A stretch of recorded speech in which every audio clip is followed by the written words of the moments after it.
Good afternoon, everyone. Thank you for joining us here in Latham at the place where it all happens. And I want to thank, first of all, our commissioners for joining me, our Commissioner of DOT, Marie-Therese Dominguez, who's done an exceptional job. She's no stranger to battling these. I think we met a few years back when I was Lieutenant Governor at a snowstorm in Buffalo. So she knows what she's doing, and we're very grateful for her leadership.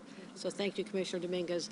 Also someone who's no stranger to dealing with all kinds of problems, which is why she's in her position today, and that is Commissioner Jackie Bray, the head of Homeland Security and Emergency Services, who by one of the reasons we brought her on was not just her experience dealing with crises, but also she was the Chief of Staff to the National Weather Service in Washington for many years, so that certainly those skills come to bear right now.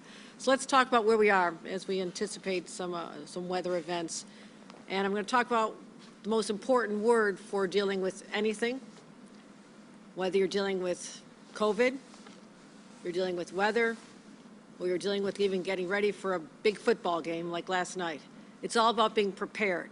And I want to assure New Yorkers that this team and thousands of people all across the state are prepared for the anticipated weather events, but I also want to send out some messages to the public as well. We are going to be in a situation where it's somewhat unpredictable. We are monitoring the weather very, very closely to see where resources need to be deployed. We're very strategic about this. We're anticipating, for example, coastal flooding on the shores of Long Island, so we're deploying resources there. We're anticipating higher snow events in the North Country, Watertown area, all the way over to Western New York, so we're deploying resources there. We're making sure that the utilities are ready. As we've seen before, weather events, high wind up to 45 miles an hour, combined with snow and ice, can lead to power lines going down and literally paralyzing communities and homes where people lose power at a time when the temperatures are plummeting. That is a crisis situation for families, especially for moms and dads with little kids. I'm saying right now, prepare for the worst. Have enough food, have enough batteries in your flashlights. Be prepared for what could be happening this event or other snow events as we're still in the early months of winter. But that's in your own home. What we're talking about and encouraging people to do, if you have any travel to do for this holiday weekend, please do it today, the earlier hours before this all starts up this evening, because overnight's going to be very unpredictable. And with the darkness and ice on the roads and high winds, this could be a very dangerous situation. And we only have to look back at the images of what happened in Virginia not that long ago when people found themselves without food and water and their phones still charged for literally 20, 30 hours on the road stranded. And we saw that. We know that can't happen in New York because New Yorkers are prepared. So if you have to travel overnight during the storm, we really hope you don't. Please stay home. But if your work requires you to be out or you have to be somewhere, make sure that you are fortified, even in your own vehicle, with food and water and whatever else you may need, including blankets and extra clothing. So this is about being prepared. I do want to say that, and I'll turn quickly to how we're handling the pandemic right now. What I see in my forecast is the COVID forecast is improving, looking better.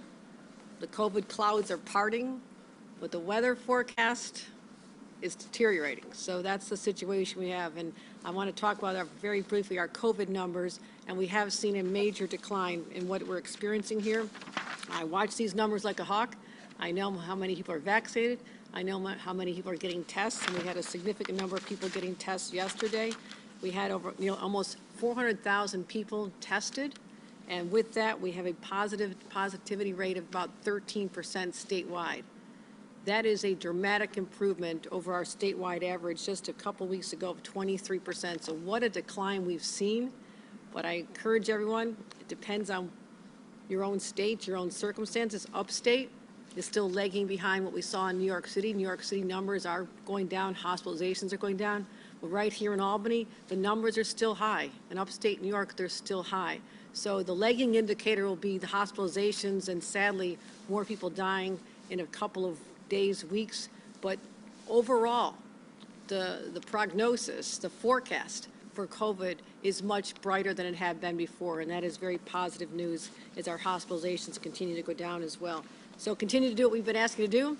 Be prepared for weather, be prepared for COVID, means getting vaccinated, getting boosted, getting tested, means staying home if you're not feeling good. And our goal is, again, to protect the health of New Yorkers, protect the health of our economy, and also make sure that our children continue in schools. So you'll get more specifics from our dream team right here, and I cannot think of better partners at my side as we forge forward dealing with whatever comes our way and let New Yorkers know they have the best and the brightest looking out for them 24 hours a day, as well as their incredible teams, their crews.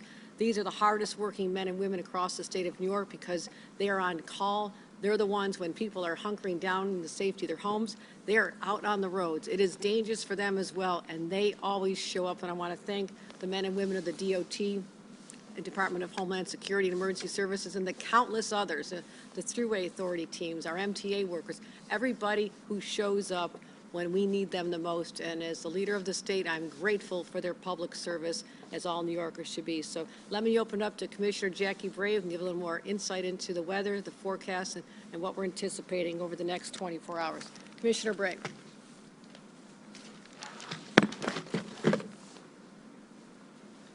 Thank you, Governor. As the Governor said, we're expecting snow to begin from south to north around 7 p.m. tonight. Our major concern in the upstate region is the rate of fall. It's possible that we'll see 1 to 3 inches an hour across western and upstate New York. That's the type of intensity of snowfall in which we'd ask folks to not be on the roads. As the Governor said, gusts of winds up to 45 miles an hour. In terms of total accumulation, we're expecting 1 foot to about 18 inches across western New York, the Finger Lakes and North Country, about 8 to 12 inches across central New York on the southern tier, 6 to 8 inches across the Mohawk Valley, 2 to 6 in the capital region, and then less than an inch in New York City. For New York City and Long Island, this will largely be a rain event. It might start out as snow, but it will turn very quickly into a rain event. And as the Governor said, on Long Island, we do expect, particularly given the southeasterly winds, to see some minor to moderate coastal flooding where people are used to flooding. In addition to what Commissioner Dominguez will talk about in terms of how we're managing the roads, we've got 7,000 personnel out with our utility companies ready to maintain and restore power. And the MTA has banned empty tractor trailers beginning tonight in the overnight on their bridges. And with that, I will turn it back.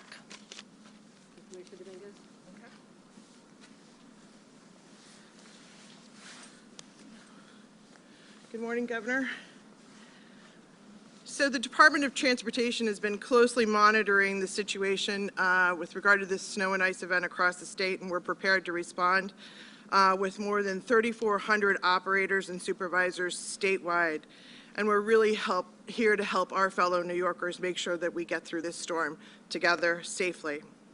Across the state, all of the affected locations are going to remain staffed by our personnel 24/7.